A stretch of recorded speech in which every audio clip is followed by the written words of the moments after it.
Hey guys, welcome back. This is Thelefevrefever, and today we are here for another review. This time is a Walthers Mainline Cylindrical hopper. So let's just take a quick look around the box. There's some pretty basic information about it. You can see the product code there. As you can tell, I got this for practically $35, and this is very similar to a Bachmann one that I reviewed a little while ago. So let's see the differences between those two, since they're only $4 apart price-wise. Try to get it out of the box now. This is my first Walthers Mainline product ever. New or used, so this will be a new look for me. Most of my Walthers stuff is Walthers Trainline. Out of the box, this immediately has better packaging than the Bachmann version, with at least a two-step shell and a piece of film protecting the car itself. So let's carefully get it up.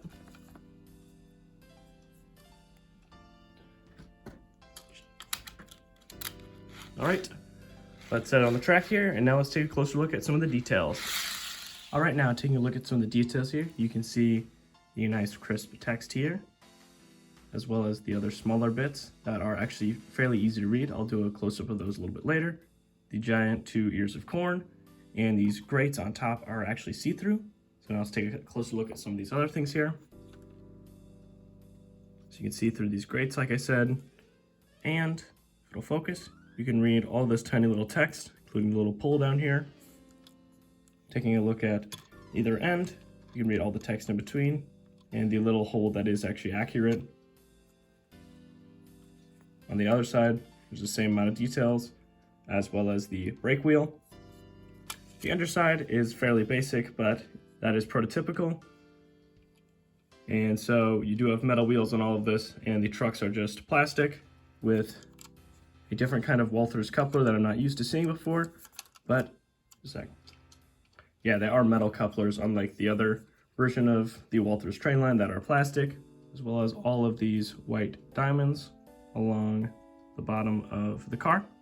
The roof also has some more detailed latches on top, and so most of that is just molded, but I believe these pieces are separately fitted to the body itself. This one is a little tricky to make sure you get it right on the tracks.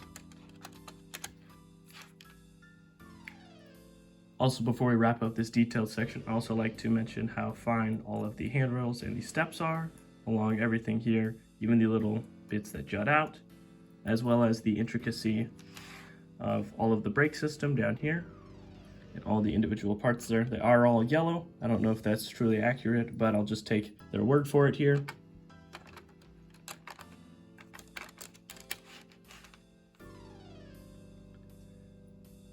Now it seems like we've taken a look at most of the major details that I could first notice. Now let's move on to a performance test. The basic performance test I normally perform on this channel is seeing how well the piece of rolling stock can go over the double set of points here with a light one-finger amount of force to see how well they can easily glide over. And this one can do it fairly easily. It's not the best I've seen, but this is about middle of the road.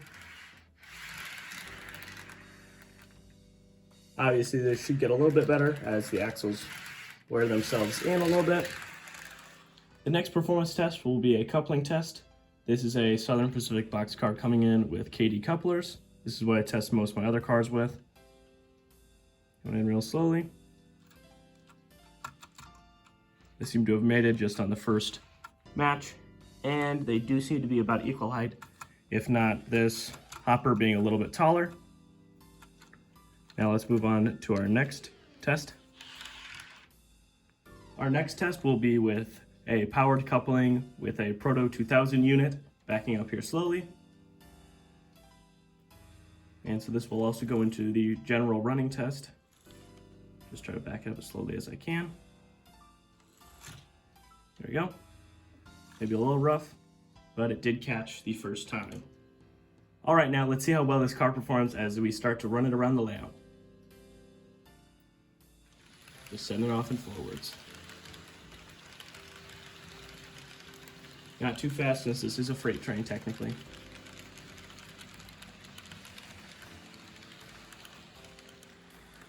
both of the Bachmann and Walthers hoppers are back to back here, and the couplers do seem to be at the exact same height for both units, so they mesh pretty equally in between brands.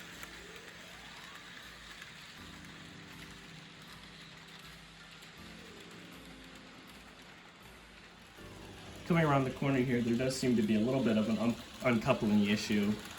Let's see if I can catch this on camera. There we go. Yeah, it just does stop a little bit. Now, I don't know if that's an issue with the locomotive itself or just with the couplings on the Walthers car, but I'll go ahead and run it with a different locomotive to see if this issue still persists. All right, now I've hooked up a Bachmann Spectrum GP30 onto the front of the train, so now we'll see how this performs.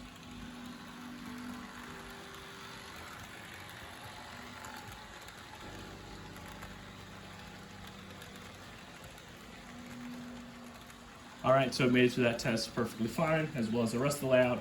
So I think that's just probably a locomotive issue on my end, not an issue with the car itself.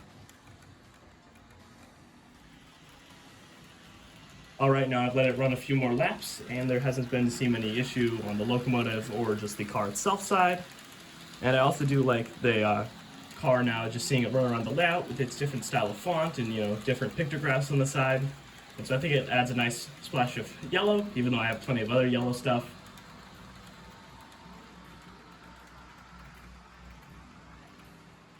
Also, I will note before we're done, I haven't seen any rocking or bobbing. And now let's let the car get into shot here, and I'll try to stop it.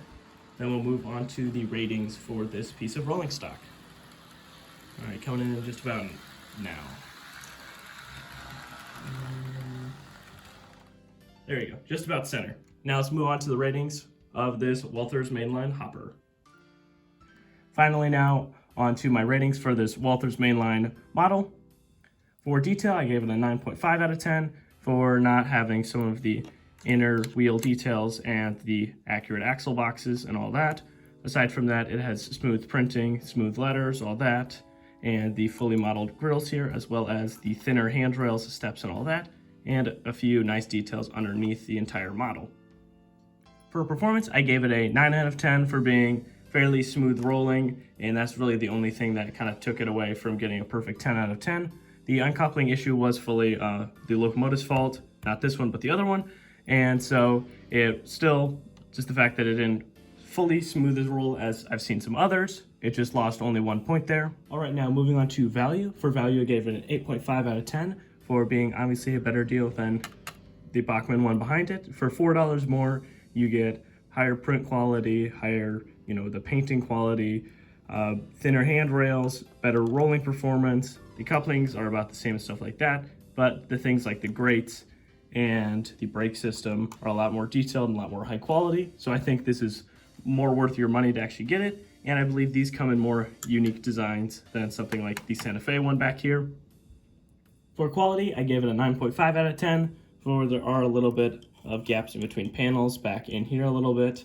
They are not that noticeable, but they do just take away a little bit from it all. The rest of it is good quality and strong. I mean, I try not to grab these, but they are very sturdy and they are very stable. Same with all these grates up here.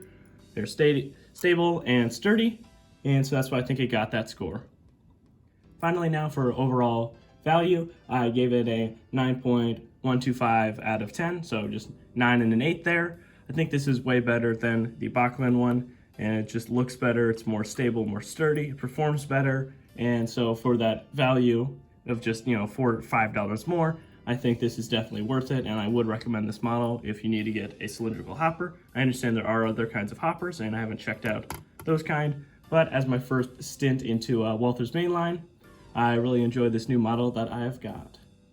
All right, now we're at the end of this review video. I'd like to thank you guys so much for watching, making it this far in the video. I really had fun enjoying this model, and I look forward to running it on this layout here on either track. I hope it runs well and I don't have any other locomotive issues with it.